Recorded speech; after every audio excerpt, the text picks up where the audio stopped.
Hello दोस्तों, एक बार फिर आपका स्वागत है। YouTube की इस दुनिया के माध्यम से चल रहे हमारे एजुकेशनल एक मुहिम में हमने लास्ट क्लास में पोल साइंस में पहला चैप्टर डिस्कस किया था, हिस्टोरिकल बैकग्राउंड, यानी कि भारतीय संविधान की ऐतिहासिक पृष्ठभूमि। इस क्लास में हम उसी कारवा को आगे बढ़ाएंगे, क्योंकि पहली वाली क्लास हमारी पूरी नहीं हुई थी। तो पूरी नहीं हुई थी का मतलब है वो चैप्टर बड़ा है, तो हमने आधे जो कानून थे, यानी कंपनी बनने से लेके और 1757 का प्लासी, उसके बाद 1764 का बक्सर का युद्ध, उसके बाद में अंग्रेजों का नियंत्रण में आना, भारतीय क्षेत्र का अंग्रेजों का नियंत्रण में आना, उसके बाद 1773 का रेगुलेटिंग एक्ट, फिर पिट्स इंडिया एक्ट, और फिर जो 4 चार्टर अधिनियम आए थे, उन चारों चार्टर अधिनियमों को हमने देखने का काम किया। अब उसके बाद में मैंने आपको एक बात बताई थी कि 1757 से लेके लगभग 1857 तक ईस्ट इंडिया कंपनी का फुल फेज में कंट्रोल रहा, जितने भी क्षेत्रों पर रहा हो। लेकिन 1857 की क्रांति के बाद में जब ये क्रांति हुई तो बड़ी बड़ी एक संघर्षशील गाथा है, जैसे इतिहास में बड़े ध्यानपूर्वक हम लोग पढ़ते हैं और यहाँ से क्वेश्चंस भी आते हैं। लेकिन 1857 की क्रांति के बाद में ईस्ट इंडिया कंपनी का राज भारत में हमेशा हमेशा के लिए समाप्त हो गया, और इसकी जगह जो राज स्थापित हुआ वो डायरेक्ट ब्रिटेन क्राउन का कह लो या ब्रिटिश पार्लियामेंट के थ्रू क्राउन का कह लो, ये हुआ। तो उसके बाद के जो कानून आए हैं उनकी तासीर थोड़ी सी अलग देखने को मिलेगी। तो उसके बाद में जो पहला कानून आया वो 1858 का कानून था। चलिए हम लोग देखते हैं। तो भारत शासन अधिनियम 1858 क्या कहता है जी? ये क्या कहता है?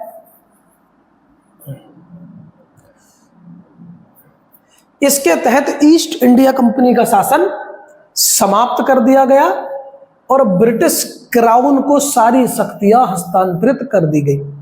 The power transfer to the British crown from East India company. भारत के गवर्नर जनरल का नाम बदलकर वायसराय किया गया। अगर आप इसके जस्ट पहली वाली जो वीडियो उसको देखेंगे तो उसमें मैंने डिटेल से समझाने का प्रयास किया है कि किस तरह से अब जो है नया पॉलिटिकल सिस्टम काम करने वाला था। लॉर्ड कैनिंग जो उस समय भारत के गवर्नर जनरल थे, उन्हीं को वायसराय बना गया, क्योंकि वो इंडिया में थे। कानून आया और जैसे कानून आया तो उस वक्त तक जो भारत का गवर्नर जनरल था वही वायसराय नियुक्त कर दिया गया, तो उसी कानून के द्वारा। तो वो भारत का अंतिम गवर्नर जनरल और पहला वायसराय था। उसके बाद में क्या होता है, इस कानून के माध्यम से द्वैध शासन जो पिट्स इंडिया एक्ट के द्वारा शुरू हुआ था। ध्यान करो, पिट्स इंडिया एक्ट क्या था? पहले क्या बोला कि पिट्स इंडिया एक्ट के थ्रू जो व्यापारिक काम थे, जो ट्रेडिंग के काम थे, वो दिए गए कोर्ट ऑफ डायरेक्टर्स को, जो ब्रिटेन में बैठा हुआ करते थे। तो कोर्ट ऑफ डायरेक्टर्स संभालते थे केवल और केवल व्यापारिक काम, और जो कंपनी का जो मिलिट्री काम हुआ, पॉलिटिकल काम हुआ, राजनीतिक काम हुए, उन सारे कामों को देखने के लिए एक बोर्ड ऑफ कंट्रोल नाम की एक और संस्था को बना दिया गया था। यानी कि 2 अलग अलग संस्थाएं अब अलग अलग तरीके से काम करने वाली थी। इसको बोला जाता है द्वैध शासन।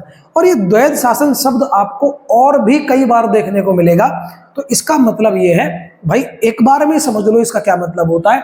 जब ताकत 2 जगह बटी हुई हो और जब 2 जगह बटी हुई पावर के द्वारा कानून चलाया जा रहा हो या राज स्थापित किया जा रहा हो, राज को चलाया जा रहा हो, इस चीज को बोलते हैं द्वैध शासन। यह आगे भी आपको देखने को मिलेगा, इसलिए मैं इस बात को क्लियर करना चाह रहा था।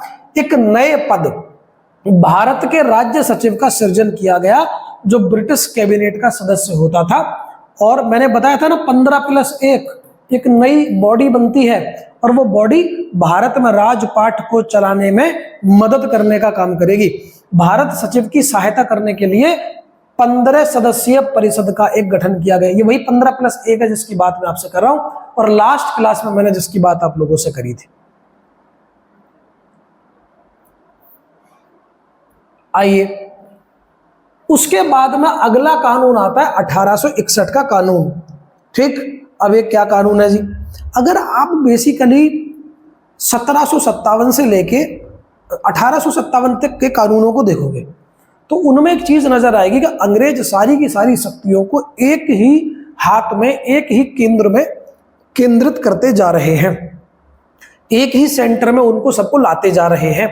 और इसी को ध्यान में रखते हुए उन्होंने मद्रास हुआ, बॉम्बे हुआ, उनसे कानून बनाने की शक्तियां ले ली, मिलिट्री पावर्स ले ली और सारी की सारी पावर एक व्यक्ति के हाथ में दे दी जिसको बोला जाता था भारत का गवर्नर जनरल। लेकिन 1858 के कानून के बाद से एक नया चीज आपको देखने को मिलेगी। दोबारा से कानून जो है, दोबारा से जो शक्तियां हैं वो दोबारा से बटेंगी। यानी 1757 से लेके 1857 तक हमें केंद्रीकरण देखने को मिला, सेंट्रलाइजेशन ऑफ पावर्स देखने को मिला। और 1857 से लेकर के आगे तक अब आपको डिसेंट्रलाइजेशन यानी कि सत्ता का विकेंद्रीकरण आपको देखने को मिलेगा। सत्ता बटेगी, कई बार बटेगी।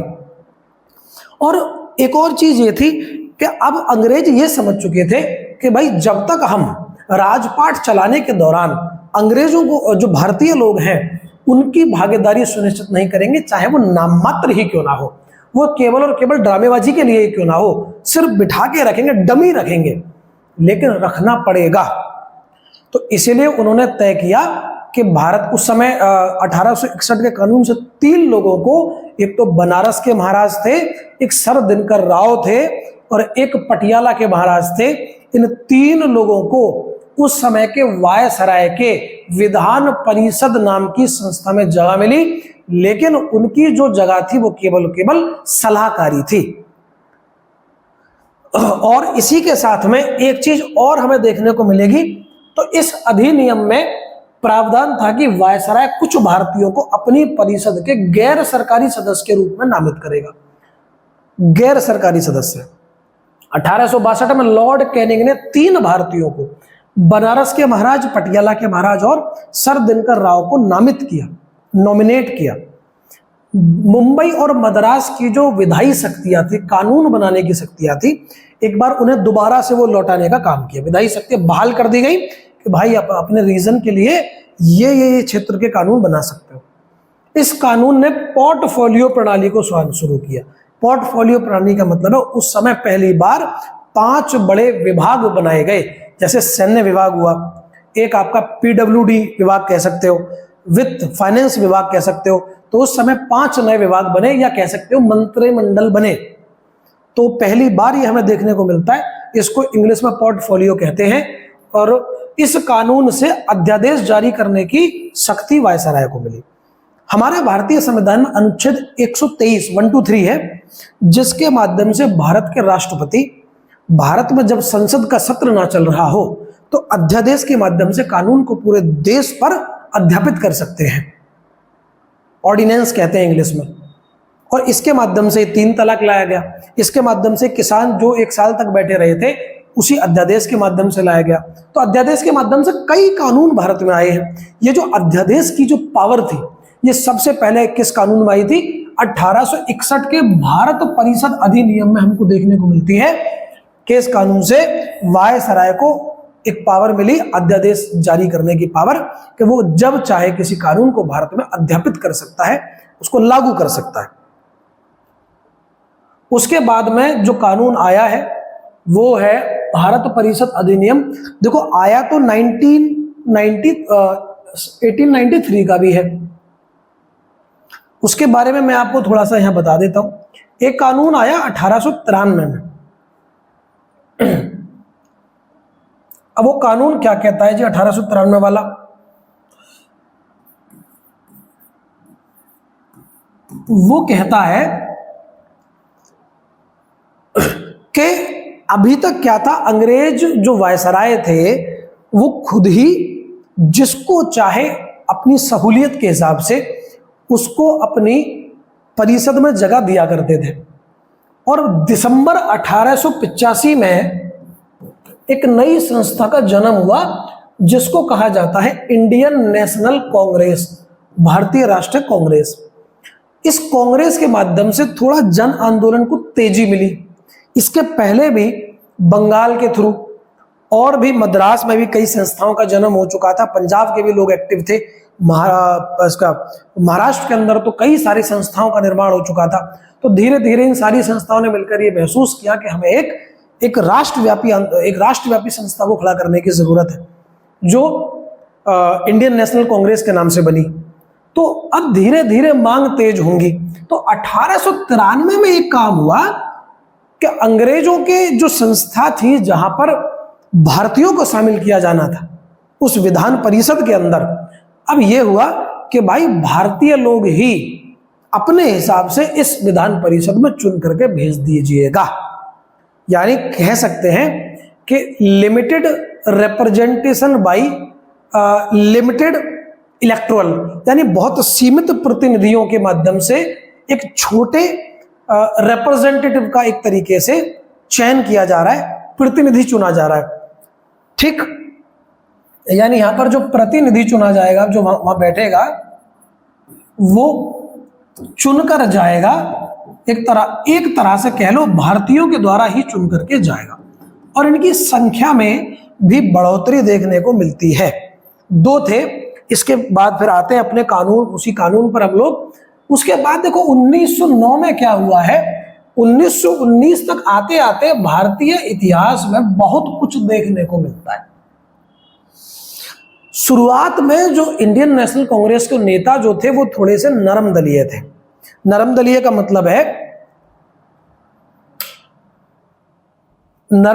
मतलब है ऐसे नेता जो उग्र भाषा का प्रयोग नहीं करते थे, प्रार्थना पत्र के माध्यम से ही, विनतियों के माध्यम से ही अपने काम को आगे बढ़ाने का प्रयास करते थे। लेकिन एक नया वर्ग पैदा हो रहा था जिसे बोला जैसे भारतीय इतिहास में गरम दल की संज्ञा दी गई है, जिसके कई नेताओं के नाम अगर मैं लूं तो विपिन चंद्र पाल का नाम आपने सुना होगा, लाला लाजपत राय शेरे पंजाब का नाम आपने सुना होगा, और इसी के साथ में बाल गंगाधर तिलक जी का नाम आपने सुना होगा। कुछ ऐसे लोग थे जो गर्म प्रवृत्ति के लोग थे, जो उग्र प्रवृत्ति के लोग थे।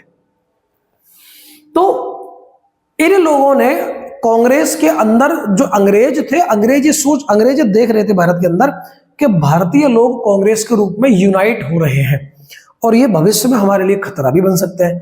तो उन्होंने बड़ी सोची समझी चाल के तहत बंगाल का डिवीजन कर दिया, विभाजन कर दिया। तो पूर्वी बंगाल का जो हिस्सा था उसमें मुस्लिमों की संख्या ज्यादा थी और जो पश्चिम बंगाल वाला हिस्सा उसमें हिंदुओं की संख्या ज्यादा थी।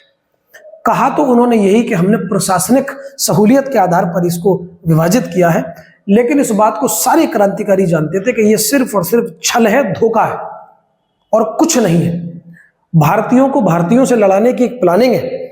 और यहां तक कि जब यह लागू हुआ अक्टूबर के अंदर 1906 में जब यह लागू हुआ तो भारत के लोगों ने गंगा नदी में जाकर के डुबकी लगाई और हिंदू मुसलमान आपस में गले मिले, एक दूसरे के राखियां बांधी और यहां तक कि विदेशी वस्त्रों की होली तक जलाई और जो दुकानें थी उनके बाहर जाकर के उन्होंने एक तरह से प्रोटेस्ट करने का काम किया, जिसे पहला स्वदेशी आंदोलन तक कहा जाता है। तो इससे लेकिन अंग्रेज तो फिर भी पीछे नहीं हटे, लेकिन इससे थोड़ा जो उग्र प्रवृत्ति के लोग थे उनमें और उग्रता देखने को आई और कांग्रेस में डिवीजन हो गया। 1907 के सूरत अधिवेशन में गरम दलीय कांग्रेस छोड़ करके निकल गए और उसमें केवल और केवल दोबारा से वही लोग बच गए जिनको नरम दलीय कहा गया है। लेकिन इससे क्या होता है, 1906 में मुस्लिम लीग नाम की एक संस्था बनती है ढाका के अंदर और उसके जो नेता थे वो अंग्रेजों से मांग कर रहे थे कि हमको भी एक ऐसा एक्स्ट्रा रेमेडीज कह लो, एक्स्ट्रा कानूनों की जरूरत है जिससे हम अपनी कम्युनिटी को ऊपर उठा सकें। तो अंग्रेजों ने बड़ी सोची समझी रणनीति के साथ में भारतीयों को भारतीयों से लड़ाने की मंशा के साथ, देखिए कानून तो किसी भी तरह से आ सकता है लेकिन इनकी मंशा हमेशा से भारत में फूट डालो राज की रही है। तो इन्होंने 1909 में कानून में एक नई चीज इन्होंने लाने का काम किया जिसे कहा जाता है कम्युनल अवार्ड, जिसे कहा जाता है 2 वोट का अधिकार, जिसे कहा जाता है सांप्रदायिक पंचायत, ये उसके नाम है। और ये जो कम्युनल अवार्ड है, इसका क्या मतलब होता है? इसका मतलब ये होता है बच्चों कि मान के चलो कि एक दो क्षेत्र है, एक क्षेत्र है ए और एक क्षेत्र है बी। इस क्षेत्र में जो हिंदुओं की संख्या है वो लगभग 80% है और यहां पर जो मुस्लिमों की संख्या है वो 80% है। उल्टा रिवर्स ले लेते, मुस्लिम यहां पर 20% है और यहां पर हिंदू 20% है। तो उन्होंने एक अलग प्रकार का रिजर्वेशन लागू किया, रिजर्वेशन ही कह लो इसको, हालांकि सांप्रदायिक पंचाट इसके लिए वर्ड है, सांप्रदायिक कम्युनल अवार्ड इंग्लिश में कहते हैं।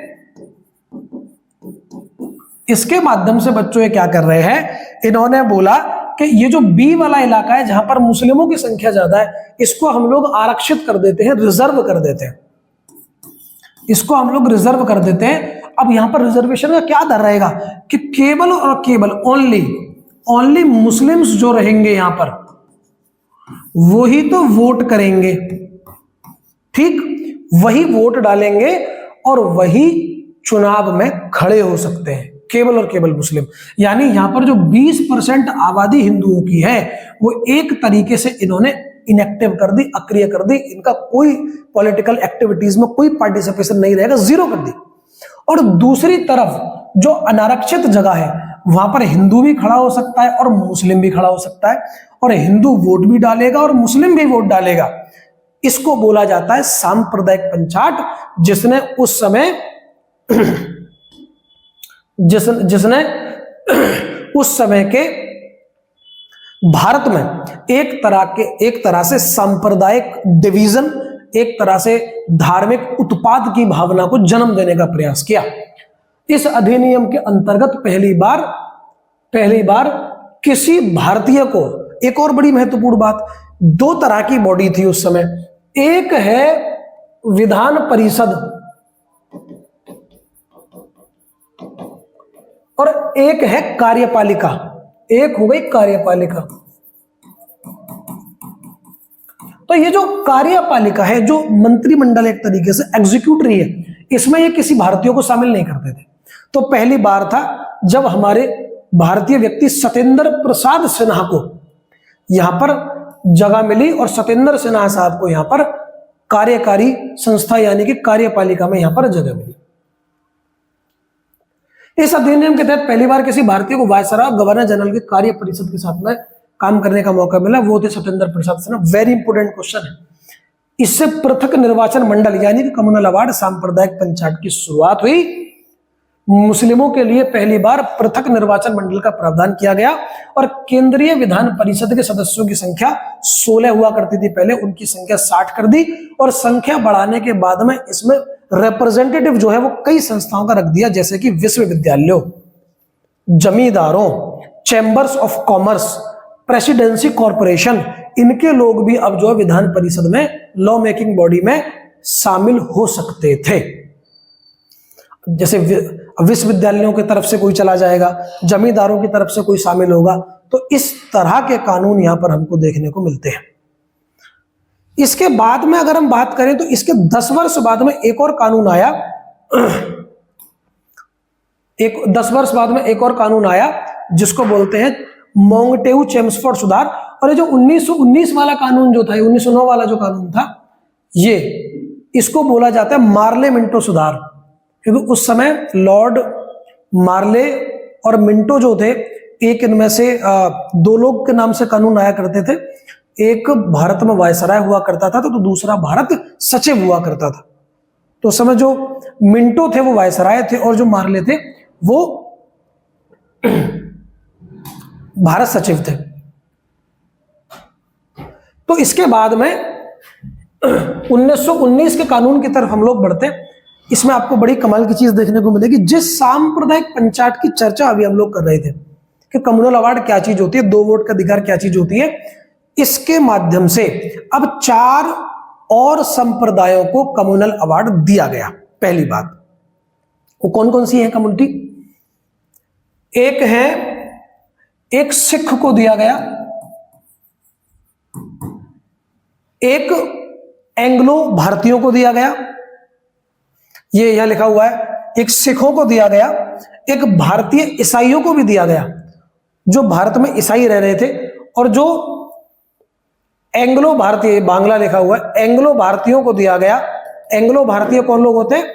ऐसे ब्रिटिशर्स जो इंडिया में सेटल हो गए थे, जो परिवार यहां पर अपना बसा चुके थे, परिवार के साथ रह रहे थे, और ऐसे यूरोपीय लोग जो यहीं पर सेटल हो गए थे, क्योंकि अंग्रेजों के अलावा और भी यूरोपियन कंट्रीज के कई देशों के लोग यहाँ रह रहे थे, जैसे फ्रांसीसी थे, पुर्तगीज से, स्वीडिश थे। तो उन लोगों के लिए यानी 4 नई कम्युनिटीज को कम्युनल अवार्ड इन्होंने देने का काम किया। एक बात। दूसरा, शासन की दोहरी व्यवस्था शुरू की गई, जिसमें द्वैध शासन प्रणाली कहा गया। ये क्या चीज होता है? इसका यह मतलब था कि अभी आपको लगभग 10-15 मिनट पहले बात क्लियर करी थी, द्वैध शासन का क्या मतलब होता है। तो यहां क्या था, अभी 1914 से लेकर 1918 तक जो फर्स्ट वर्ल्ड वॉर चल रहा था, उसके अंदर भारतीय लोग बढ़ चढ़ करके अंग्रेजों का साथ देते हैं, इस उम्मीद के साथ देते हैं कि भाई जब ये विश्व युद्ध अंग्रेज जीत जाएंगे तो हम इनका साथ दे रहे हैं, इसके बदले में हम लोगों को मिलेगा स्वराज। और स्वराज की मांग केवल उस समय तक हो रही थी राज्य को स्तर पर। और राज्य के स्तर का मतलब होता है कि भाई राज्य के स्तर पर हमें दे दीजिए आप जो शासन, और ऊपर शासन आप खुद संभाल लीजिए, सेंटर में शासन आप ले लो, यहां जो राज्य है स्टेट में हमको दे दो। इसको बोला गया उस समय स्वराज। लेकिन इन लोगों ने क्या दिया? इन लोगों ने दिया रॉलेट एक्ट, जिसके माध्यम से हमारे भारतीय लोगों को पकड़ करके जेल में डाल सकते हो, जिसमें किसी वकील और अदालत का भी कोई प्रावधान नहीं है कैसा भी। और इस कानून के थ्रू जो है इन्होंने शासन की दोहरी व्यवस्था शुरू करी। अब इसका क्या मतलब है? इन्होंने प्रांतीय स्तर पर यह कहा भाई ये जो कानून रहेंगे, इन कानूनों पर तो केवल और केवल हमारे जो यानी ब्रिटिश गवर्नमेंट, एक तरीके से कह लीजिए ब्रिटिश गवर्नमेंट, वायसराय जो है वही कानून बना सकता है, इस पर आप नहीं बना सकते। जैसे पुलिसिंग रहा, जैसे कि सेना रहा, ठीक है, एक हिस्सा फाइनेंस का भी है, ये लोग जो है वही बनाएंगे। बाकी जो है लोक जन कल्याण के विषय उन पर भारतीय लोग चुनकर आए, जैसे आज विधायक चुन के आते हैं, और वो लोग अपने कानून बना सकते हैं। इसको बोला गया दोहरी व्यवस्था। क्यों बोला गया? क्योंकि एक ही स्तर पर 2 लोगों का शासन नजर आ रहा है और विषयों को बांट दिया गया है हस्तांतरित और आरक्षित में। तो जो केंद्रीय और प्रांतीय विषयों को सूचीबद्ध कर दिया गया, प्रांतीय विषयों को 2 भागों में बांट दिए गए, हस्तांतरित और आरक्षण। जो हस्तांतरित विषय रहेंगे उन पर गवर्नर का शासन होगा। इसके अनुसार वायसराय की कार्यकारी परिषद के 6 सदस्यों में से 3 सदस्यों का होना भारतीय आवश्यक कर दिया। यानी जो वायसराय में, जिसमें सत्येंद्र प्रसाद सिन्हा साहब को पहली बार जगह मिली थी, याद करिए, वही कार्यकारी बॉडी, उसमें अब ये नियम आ गया 6 में से 3 भारतीय रहेंगे। ये हम बात कर चुके हैं। संपत्ति और शिक्षा के आधार पर सीमित लोगों को मताधिकार, यानी वोटिंग राइट्स तो मिले, लेकिन किस आधार पर मिले? या तो भाई वो लोग शिक्षित हो, या फिर वो लोग जमींदार हो, जमीन हो उनके पास। केवल इन 2 आधारों पर वोटिंग राइट्स को दिया गया। और पहली बार इसी 1919 के कानून के माध्यम से महिलाओं को वोटिंग राइट्स नजर आते हैं। इससे और बड़ी इंपॉर्टेंट बात भाई, इसके माध्यम से लोक सेवा आयोग बनाया गया। मैंने आपको बताया था कि 1833 के कानून में यह बात थी कि भारतीयों को इंडियन सिविल सर्विसेज में जगह मिलेगी, लेकिन कोर्ट ऑफ डायरेक्टर्स ने इसका काफी विरोध किया, तो ये कानून लागू हो पाया 1853 से। और लेकिन उसको नियुक्त किया जाता था कहां से? ब्रिटेन से।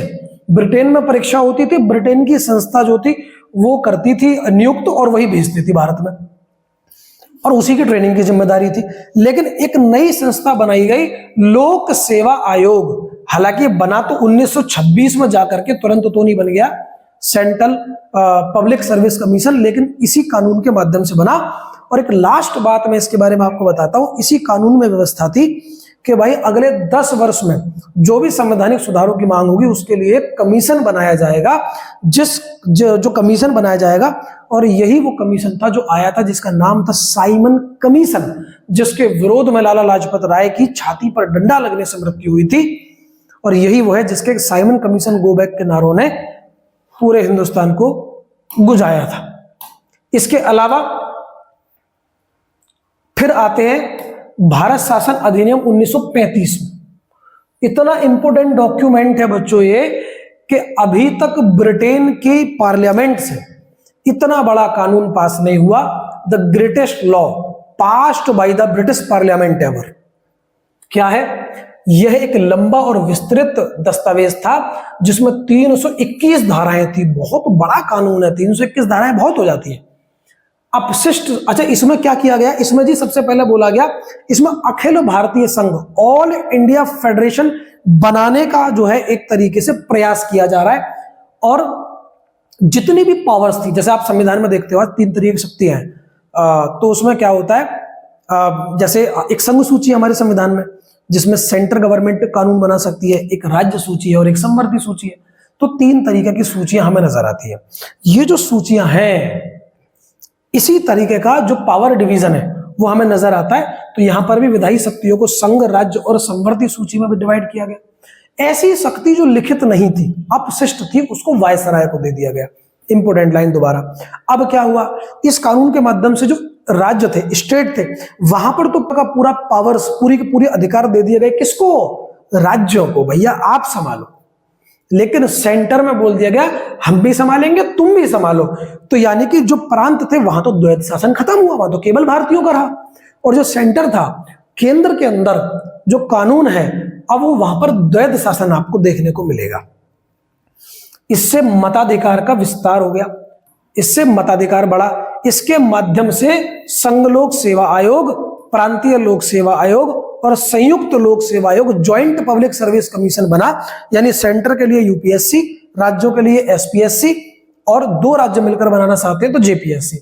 भाई इसके माध्यम से एक संघीय न्यायालय, फेडरल कोर्ट, जिसे हम बाद में सुप्रीम कोर्ट कहेंगे, 1937 में बना। और इसी के माध्यम से भारत में भारतीय रिजर्व बैंक की स्थापना भी होती है। और इसके साथ साथ में एक और चीज इससे जुड़ी हुई है, जो कम्युनल अवार्ड था वो अब उस समय जिनको आज दलित कहा जाता है, उस समय उनको अछूत, अनटचेबल्स कहा जाता था। तो उन लोगों के लिए और मजदूरों के लिए भी कम्युनल अवार्ड की वकालत डॉक्टर अंबेडकर करके आए थे गोलमेज सम्मेलनों में। यह बात ध्यान रहे, 3 गोलमेज सम्मेलन हुए, एक 1930, एक 31 और एक 32। ठीक। और ये एसएससी क्वेश्चन भी पूछ चुकी है इस पर कि निम्नलिखित में से कौन से नेता थे जो तीनों गोलमेज सम्मेलनों में भाग लेने के लिए पहुंचे, क्योंकि गांधी सिर्फ एक में गए थे, 1931 में गए थे, दूसरे वाले में। तो डॉक्टर अंबेडकर ने अंग्रेजों को इसके लिए राजी कर लिया कि अछूतों के लिए और मजदूरों के लिए भी कम्युनल अवार्ड मिलना चाहिए, क्योंकि ये वो वर्ग है जिसको सबसे ज्यादा जरूरत है पॉलिटिकल पावर की। लेकिन गांधी जी ने पूना की यरवदा जेल में इस चीज के खिलाफ में भूख हड़ताल करी, और जिसके बाद में डॉक्टर अंबेडकर ने समझौता किया और एक नई चीज का इजाद की गई जिसको रिजर्वेशन बोला जाता है, आरक्षण बोला जाता है, जो आज भी चल रहा है। पॉलिटिकल आरक्षण की बात मैं कर रहा हूं यहां पर। अब हम बात कर लेते हैं जिस कानून से भारत को आजादी मिलती है वो कानून कौन सा है, और क्या हम 1947 की 15 अगस्त की रात को सच में पूर्ण रूप से आजाद हो गए थे? ये बड़ा महत्वपूर्ण सवाल है, कई बार इस पर चर्चा होती है। तो जानिए, भारतीय स्वतंत्रता अधिनियम 1947, ये गलती से 47 की जगह 37 प्रिंट हो गया है, कोई बात नहीं। तो इससे क्या होता, 20 फरवरी 1947 को जो ब्रिटिश प्राइम मिनिस्टर थे मिस्टर क्लीमेंट एटली, वो घोषणा करते हैं कि हम भारत को आजाद कर देंगे, हम भारत से अपने प्रभुत्व को वापस लेने का काम करेंगे। इसने भारत में ब्रिटिश राज्य हमेशा हमेशा के लिए समाप्त कर दिया। और 15 अगस्त 1947 को स्वतंत्र भारत, मतलब भारत को एक स्वतंत्र राष्ट्र घोषित किया और 2 स्वतंत्र डोमेनियन बनाई, एक भारत और एक पाकिस्तान। इसने जो वायसराय का पद था, ध्यान करना, पहली क्लास में हम लोगों ने डिस्कस क्या किया कि वायसराय जो था वो कौन होगा, ब्रिटिश क्राउन का रिप्रेजेंटेटिव होगा, प्रतिनिधित्व होगा। वो हमेशा हमेशा के लिए समाप्त हुआ। उसके जगह पर जो पहले पद चला करता था, दोबारा से वो पद आया। क्या है वो? वह भारत का गवर्नर जनरल। तो गवर्नर जनरल का पद दोबारा से सृजित किया गया। और भारत का जो पहला गवर्नर जनरल है वो कौन है? लॉर्ड माउंटबेटन को ही हम लोगों ने रोका कि भैया रुको 2-3 महीना, क्योंकि उस समय स्थिति भारत और पाकिस्तान में बड़ी बुरी चल रही थी, लोग मर रहे थे डिवीजन के बाद में। और आप लोगों ने सुना भी होगा, पढ़ा भी होगा कि लगभग 10 लाख लोगों ने अपनी जान गंवाई इस डिवीजन के दौरान। इस कानून में ब्रिटेन में भारत का जो सचिव था, भारत सचिव जो पद था, उसे हमेशा हमेशा के लिए समाप्त कर दिया। तो फिर ये क्वेश्चन, ये सवाल जो है फिर ये जन्म ही क्यों लेता है कि क्या हम पूर्ण रूप से 1947 को आजाद हुए? तो इसको आप समझिए, 1947 को होता यह है कि भारत को मंत्रिमंडल मिल जाता है, सरकार मिल जाती है, संविधान सभा पहले से काम ही कर रही थी, वायसराय और भारत सचिव का पद हमेशा हमेशा के लिए समाप्त हो जाता है। लेकिन जो भी काम अब होगा, जो भी मंत्रिमंडल में मंत्री बनेगा, जो भी काम किए जाएंगे, वो सब अभी भी ब्रिटिश क्राउन के नाम पर होंगे। करोगे सब आप ही, करना आपको ही है, ब्रिटेन का कुछ नहीं है इसमें, लेकिन नाम के लिए अभी भी ब्रिटिश क्राउन रहेगा। और हम 26 जनवरी 1950 को कौन सा दिवस मनाते हैं जी? रिपब्लिकन डे, गणतंत्र दिवस। और इसका क्या मतलब होता है? इसका मतलब होता है लोकतांत्रिक व्यवस्था को तो हमने अपना लिया, लेकिन 26 जनवरी 1950 को हमने अपनाया गणतंत्रीय व्यवस्था को। इसका मतलब होता है किसी भी देश का हेड ऑफ द स्टेट, प्रमुख, जिसको कभी कभी पहला नागरिक भी बोला जाता है अधिकतर देशों में, वो जो व्यक्ति होगा वो भारत के लोगों में से ही चुना जाएगा। वो एक राज्य व्यवस्था नहीं होगी कि राजा का बेटा या बेटी दोबारा से बन गया, जैसे कि ब्रिटेन में व्यवस्था चलती है। इस तरह से व्यवस्था नहीं होगी। इसको बोलते हैं गणतंत्र।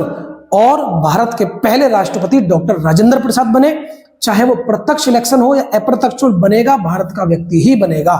इसको बोलते हैं गणतंत्र दिवस। यानी 26 जनवरी 1950 को भारत पूर्णतः गणतांत्रिक लोकतांत्रिक देश बना और यह व्यवस्था शुरू हुई कि अब कोई भी व्यक्ति भारत के सर्वोच्च पद तक जाकर के विराजमान हो सकता है। तो यह अंतर था और यह क्लास हमारी इसी के साथ में समाप्त होती है। आप नेक्स्ट क्लास में हम लोग डिस्कस ये करेंगे कि भारतीय संविधान कैसे बना, उसकी संहिता कैसे थी, कैसे काम हुआ, और भारतीय संविधान के बाद में प्रस्तावना और स्रोत के साथ में अपने भारतीय संविधान को शुरू करते हैं कि उसमें अंदर क्या क्या लिखा हुआ है। तो थैंक यू वेरी मच। और लास्ट में यही कहूंगा, if you like this video, we are doing for you.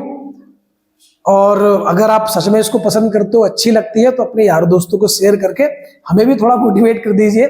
Thank you very much.